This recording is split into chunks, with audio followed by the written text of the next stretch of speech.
Pierre Saint-Cyr, colonel à la retraite des Forces armées canadiennes, président du comité d'administration des commissionnaires du Québec. Bonjour.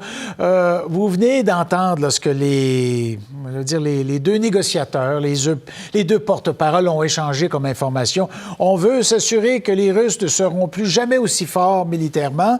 Et les Russes qui répliquent, oui, mais sachez là, qu'on s'en va vers une troisième guerre mondiale si ça continue. Est-ce que c'est, pour prendre un terme latin, du posturing, cela là, qu'on joue un peu, on essaie d'obtenir, de placer ses pions? Est-ce que c'est fondé, ça? Oui, bonjour, M. Masson. Je crois que il y a une certaine partie qui est fondée. Est-ce qu'on se dirige vers une troisième guerre mondiale? On est déjà dans un conflit qui touche le monde actuellement parce que le conflit n'est pas limité qu'à une zone géographique, l'Ukraine. Économiquement, il touche plusieurs pays. Et il y a plusieurs pays qui fournissent des armes, dont le Japon, les pays européens, le Canada, les États-Unis. Alors, le conflit s'est élargi d'une certaine façon, mais pas au même titre qu'on a connu dans les deux précédents conflits, la Première et la Deuxième Guerre mondiale. Mais on pourrait dire que le conflit touche tout le monde actuellement. Maintenant, cette rhétorique-là qu'ils ont émis hier, c'est des jeux de mots. Actuellement, limiter les forces russes à devenir aussi grandes qu'elles étaient avant, c'est peut-être possible dû au coût de l'armement, parce que c'est très dispendieux de rééquiper une armée, et ils ont dépensé énormément de leurs forces dans le conflit actuel en Ukraine. Ils ont perdu beaucoup d'équipements. Actuellement, selon certains services d'information et de renseignement, on dit qu'ils ont épuisé jusqu'à 70% de leurs armes de précision. Alors, ça veut dire beaucoup. Alors, qu'est-ce qu'il leur reste derrière vraiment pour s'affirmer comme une puissance mondiale? C'est la puissance nucléaire. Mais de là à l'utiliser, il y a une marge et on peut l'évoquer, mais avant de peser sur le bouton, M. Masson, il va falloir qu'il y ait une sérieuse prise de conscience des Russes parce que ça va être inévitable par la suite. Le retour...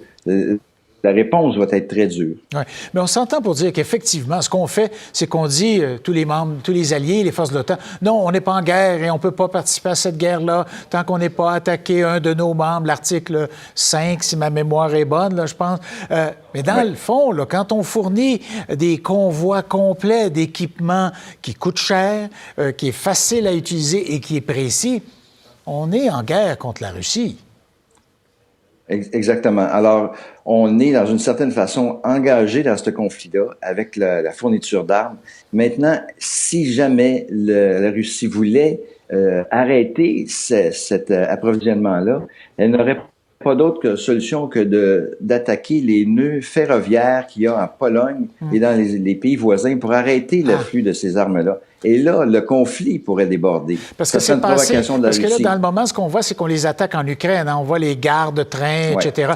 Mais c'est pas les mêmes voies. Je présume que c'est des pays où l'industrie ferroviaire est très grande. Alors, il faudrait qu'on s'attaque à une autre partie de l'infrastructure ferroviaire. Exactement. C'est des infrastructures où les armes sont acheminées à partir de divers endroits en Europe qui sont par la suite envoyées en Ukraine. Alors, ce serait ces infrastructures-là qui sont en Pologne ou dans les autres pays qui pourraient être touchées. Alors là, ça deviendrait une provocation de la Russie envers l'OTAN. Là, l'autre question, c'est comment l'OTAN pourrait répondre. Il y aurait sûrement une discussion sérieuse avec tous les membres de l'OTAN de la façon de répondre pour justement garder et contenir le conflit à pas ce qu'il déborde dans un conflit nucléaire. Je vais poser une question, peut-être très simple, peut-être des fois trop grosse, mais quand on entend parler d'une troisième guerre mondiale, c'est sûr qu'on voit la guerre 39-45. Quand les Japonais ont attaqué Pearl Harbor, ça a plongé les Américains dans cette guerre-là. Est-ce qu'il y a une définition ou une règle ou pour quand on déclare une guerre mondiale? Ben, je crois que la définition la plus simple qu'on peut, c'est est-ce que le conflit touche qui? Et de quelle façon il le touche. Alors, nécessairement, le conflit peut être restreint dans une zone géographique, mais peut toucher tout le monde sur la planète. Alors, en Europe, le conflit s'est passé en Europe et principalement en Asie durant la Deuxième Guerre mondiale. La Première Guerre mondiale était limitée à l'Europe et aussi dans les régions en Turquie, mais autrement, le reste du monde n'était pas physiquement touché, mais il était économiquement et politiquement touché. Alors, quand il y a un impact de la sorte, on peut considérer que c'est une guerre qui peut être considérée comme mondiale. Bon, ben écoutez, il faudra suivre l'évolution. Espérons qu'on aura des bons développements, en tout cas, ou en tout cas qu'on entrouvrira la porte à des solutions aujourd'hui là, à Moscou. Et puis, on rencontre Zelensky jeudi. Alors, à suivre. Merci beaucoup, M. Saint-Cyr. Merci beaucoup, M. Masson. Tel que nous pouvons voir au travers de ces images, le colonel Pierre Saint-Cyr, qui est maintenant à la retraite, a affirmé que nous sommes déjà à l'émergence de cette troisième guerre mondiale lorsque la Russie a envahi l'Ukraine.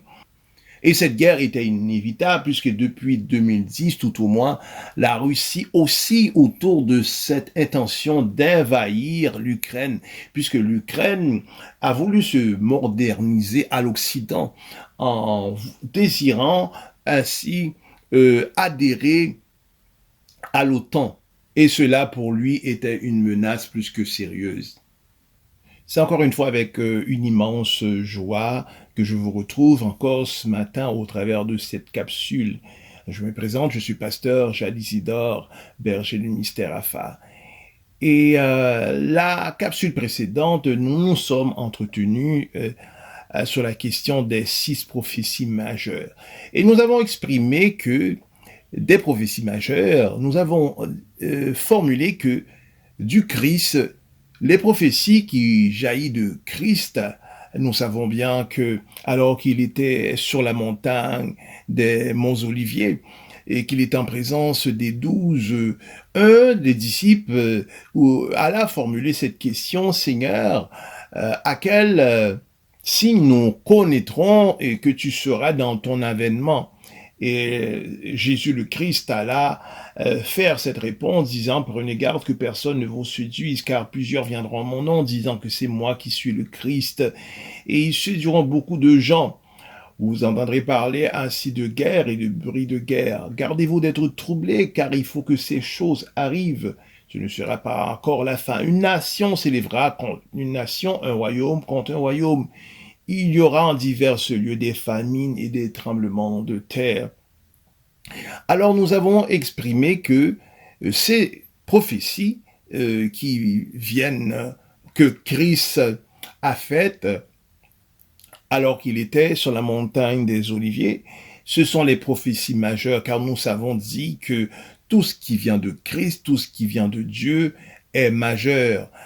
C'est tout ce qui vient de Dieu a toujours priorité, priorise toute chose, ou bien encore devance toute chose. C'est la raison pour laquelle que nous disons que Dieu est toujours premier, et nous vous disons ainsi que Dieu soit toujours, occupe la première place, la tête de peloton dans votre vie. Donc Dieu est toujours premier, et c'est la raison pour laquelle, au moyen de sa sélectivité, la Bible dit qu'il a là, et il nous a choisi le premier. Et Dieu ne peut nous choisir, Dieu ne peut être second. Dieu est toujours premier, c'est la raison pour laquelle que il nous a choisi le premier. Il pouvait simplement nous attendre à ce que nous le choisissons, comme plusieurs, et on l'a à le faire au devant de l'autel, dans l'église locale. Mais Dieu nous a pas choisi en second lieu. Il nous a choisi le premier parce que Dieu est premier en toute chose. Dieu ne peut aucunement occuper une place secondaire. Donc, il nous a choisi le premier. Donc, toute prophétie qui vient de Christ, ce sont des prophéties majeures. Et toute prophétie qui vient après, quand même important soit-il, ce sont des prophéties mineures. Alors, de ces prophéties trouvées, rencontrées au travers de Matthieu 24, nous sommes en présence de prophéties majeures. De ces prophéties, Jésus avoua qu'il y aurait des guerres. Une nation s'élèvera contre une autre. Et ce matin, nous parlons, au travers de ces 6 prophéties que nous allons nous étendre, nous parlons de guerre. Tout comme le Christ a annoncé qu'une nation s'élèvera contre une autre et qu'un royaume s'élèvera contre contre un autre.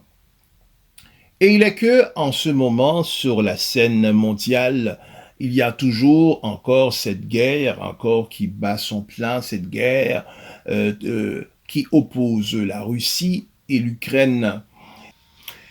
Et le colonel Pierre Saint-Cyr, maintenant à la retraite, a rajouté son grain de sel, disant que il y a une possibilité, et même, peut-être même que nous sommes déjà maintenant en présence d'une troisième guerre mondiale. Et le journaliste Ruby Frank a dit, lui pour sa part, que nous sommes déjà dans cette troisième guerre mondiale. Il nous faut comprendre que cette guerre mondiale qui se présente devant nous, c'est une guerre pour l'instant que nous pouvons dire un peu, si vous me permettez, un peu silencieuse. Silencieuse du fait que il y a des transactions d'armement qui se fait encore, ou des aides militaires qui se fait des pays occidentaux tels que les États-Unis, le Canada, et même des pays européens tels que le Japon, la France, qui soutient l'Ukraine par des aides militaires. Il est que c'est là que vient, qui nous fait comprendre que cette troisième guerre mondiale va être à son paroxysme du fait que au mois de juin dernier, au Forum économique international, Vladimir Poutine alla de cette déclaration disant que tout pays qui soutient l'Ukraine au moyen d'aide militaire, eh bien, ils seront sujets à être menacés. Nous comprenons que le lot d'armement précis s'est réduit et que la Russie, à l'heure présente, n'a pas un lot d'armes assez suffisant afin de pouvoir aller au bal. Donc, cela étant, ce qu'ils feront, c'est que, vu la menace mondiale des pays tels que les États-Unis, le Japon, la France, etc., ce qu'ils vont faire, c'est qu'ils vont aller à faire l'emploiement des armes nucléaires. Et l'emploiement des armes nucléaires sera une fatalité pour la planète. Et l'ONU, ainsi que l'OTAN, essaient d'un moyen diplomate, si vous voulez, essaient d'établir un filet de sécurité. Ils essaient maintenant d'aider la Russie ainsi que l'Ukraine à brandir le drapeau blanc. Et bien que l'Ukraine soit membre de l'ONU, mais l'ONU agit avec prudence parce que si l'ONU s'invite dans cette guerre, eh bien, les pays tels que les puissances militaires telles que les États-Unis, telles que la France et bien d'autres, eh bien, il y aura ainsi un combat de coq entre la Russie ainsi que les États-Unis. Et cela ne fera pas seulement des flammèches, mais cela mettra de manière définitive le feu aux poudres. C'est la raison pour laquelle que l'ONU se maintient dans une position de retrait et s'efforce de ne pas se trouver sur le terrain de ce conflit. Et l'OTAN ne peut s'inviter dans cette guerre puisque l'Ukraine a essuyé plusieurs refus par son désir d'adhérence à cette organisation, et ce depuis 2008. Et plusieurs conditions n'ont pas été remplies, telles que la condition de pouvoir surmonter la corruption, y compris de garantir, de respecter des règles de l'état de droit et des pratiques de bonne gouvernance, ainsi que des niveaux acceptables de transparence. Et donc, ce sont ces raisons principalement qui donnent à ce que l'Ukraine est toujours non membre de cette organisation.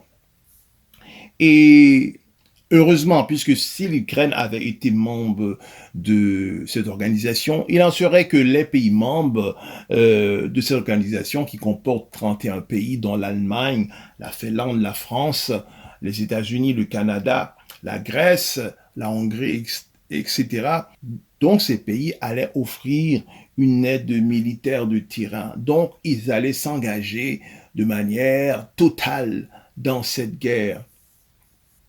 Alors qu'il y a la situation de cette tension, de cette guerre opposant la Russie ainsi que l'Ukraine, mais il y a également l'invasion chinoise de l'autre côté, c'est-à-dire que la Chine qui se prédispose à attaquer la Taïwan.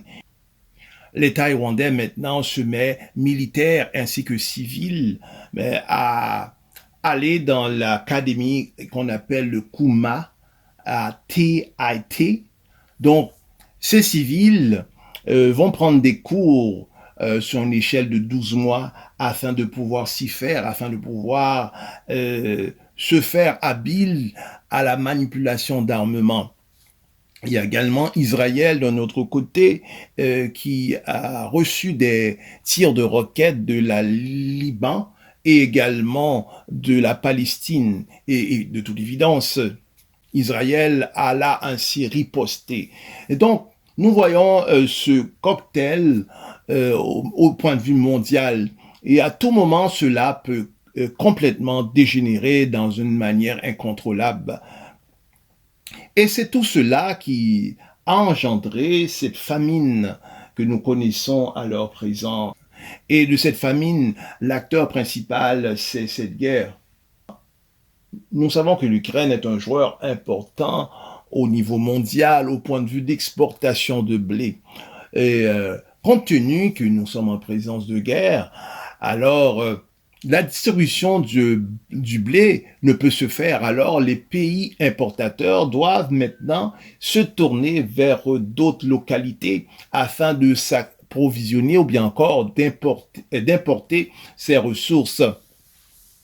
Alors, c'est ce qui exprime la montée en flèche telle que le pain, le maïs, l'huile de tournesol, les céréales. Donc, et ces prix ne fait que s'accroître.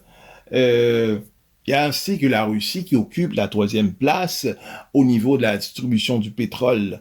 Donc, tout cela, c'est ce qui fait que nous sommes en présence d'inflation au point de vue mondial. À cela également, il faut pas oublier la situation des changements climatiques vont maintenant commettre des grabuges au point de vue des investitures, mais également ces changements climatiques vont détruire les récoltes des petits fruits, des raisins, des fraises, des framboises, etc.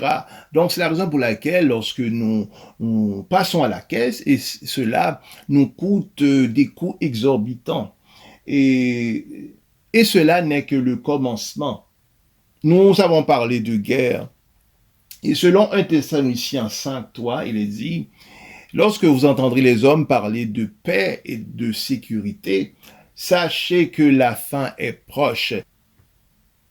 Et maintenant, l'Organisation mondiale de la santé, qui est un branchement de l'ONU, on peine à satisfaire à la demande. L'offre ainsi que la demande, il y a un déséquilibre majeur et considérable qui est observé par rapport à cela.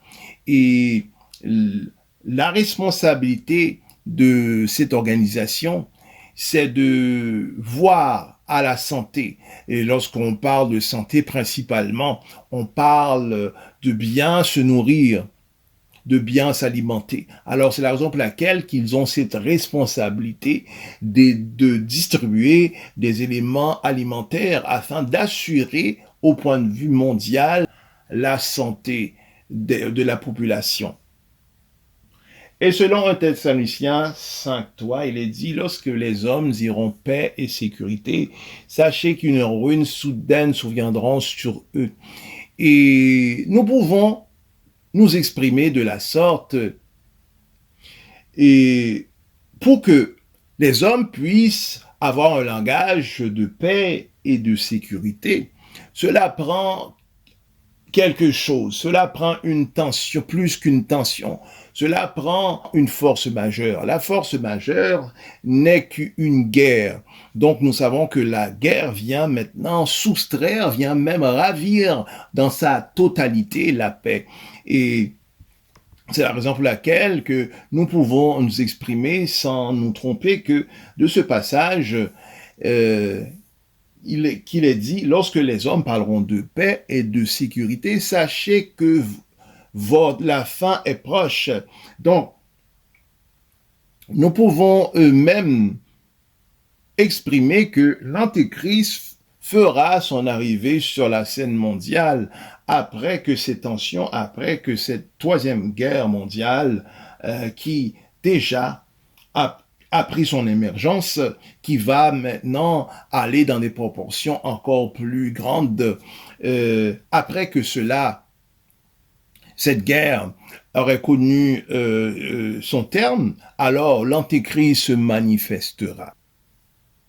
Donc, mes chers amis, l'heure est venue maintenant de se quitter. Nous serons ensemble la semaine prochaine.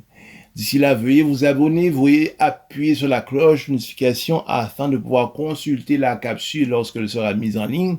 Partagez cette vidéo, likez la vidéo. Nous nous retrouvons la semaine prochaine. D'ici là, que Dieu puisse bien vous garder.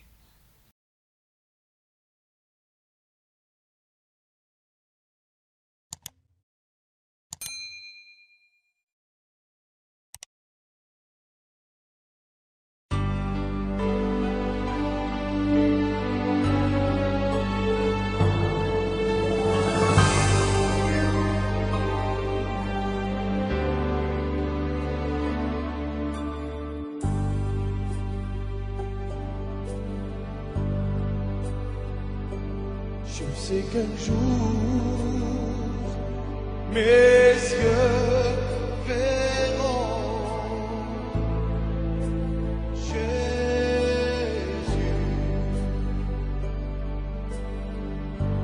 Je sais qu'un jour, mes yeux verront Jésus.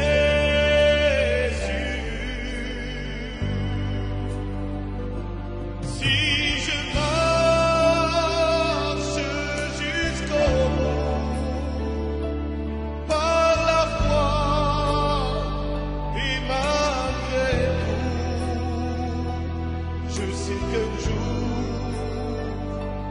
mes yeux verront Jésus.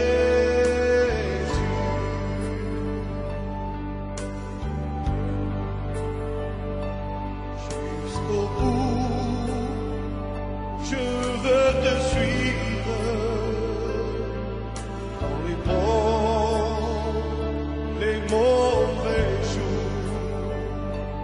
Avec Dieu, mourir c'est vivre.